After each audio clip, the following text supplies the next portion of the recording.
İçişleri Bakanı Süleyman Soylu, Uygur Türklerinin Türkiye'de Albayrak ve Gökbayrak gölgesinde hür olduklarını belirtti. Cumhurbaşkanı Recep Tayyip Erdoğan'ın talimatıyla Uygur Türklerine yapılan hizmetlerin şeref olduğunu vurguladı.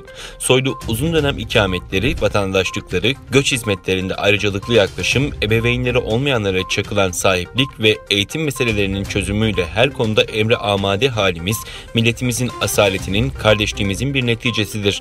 İnsanlık, kardeşlik borcumuzdur ifadelerini kullandı.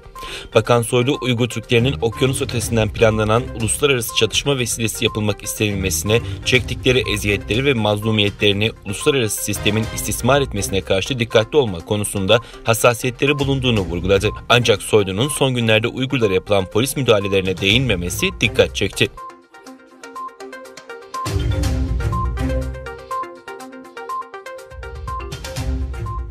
Göç İdaresi Genel Müdürlüğü Twitter hesabından yaptığı açıklamada bazı basın yayın organları ve sosyal medya hesaplarında ileri sürülen 11 Uygur Türk'ünün sahte pasaportlarla Türkiye'ye geldikleri için Çin'e iade edildikleri iddiasını yalanladı. Açıklamada İstanbul Atatürk Havalimanı üzerinden gelen 11 kişinin Uygur Türk olduklarının tespit edilmesi sonrasında bakanlığın talimatıyla 29 Aralık 2018 tarihinde ülkeye girişlerinin sağlandığı bilgisine yer verildi.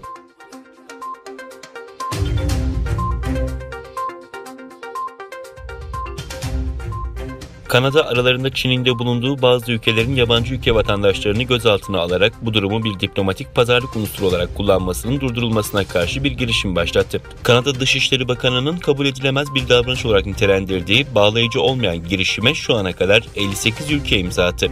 Dışişleri Bakanı Reuters'a yaptığı açıklamada insanları ailelerinden almak ve onları pazarlık unsuru koz olarak kullanmak hem yasa dışı hem de ahlaka aykırı ifadesini kullandı ve ülkenin öncülük ettiği girişimi türünün ilk örneği olarak tanımladı. Girişime taraf olan ülkeler arasında Japonya, İngiltere, Avustralya ve 27 üyeli Avrupa Birliği de bulunuyor. Ottawa, ABD'nin çıkardığı yakalama emrinin ardından Çinli Huawei'nin üst düzey yetkilisini gözaltına almış, bu olaydan kısa bir süre sonra Çin de 2 Kanada vatandaşını gözaltına almıştı.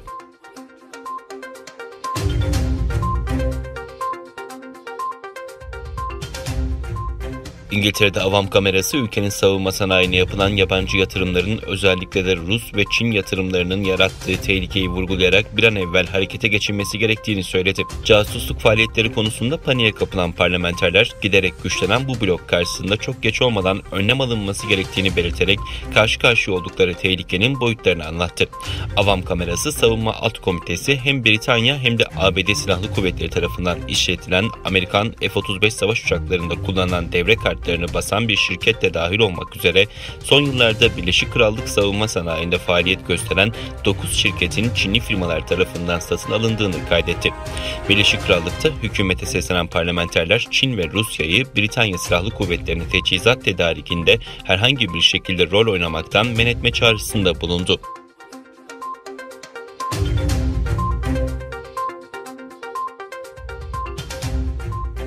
Çin'in Yunan eyaletinde ülkenin son kabilesi olarak bilinen Va'ya ev sahipliği yapan Wenjing köyü tamamen yandı.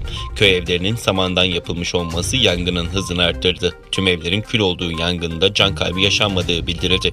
Olaya ilişkin soruşturma açıldı. Şehir hayatından uzak geleneksel evlerden oluşan köy Çin'in önemli turistik merkezlerinden biriydi.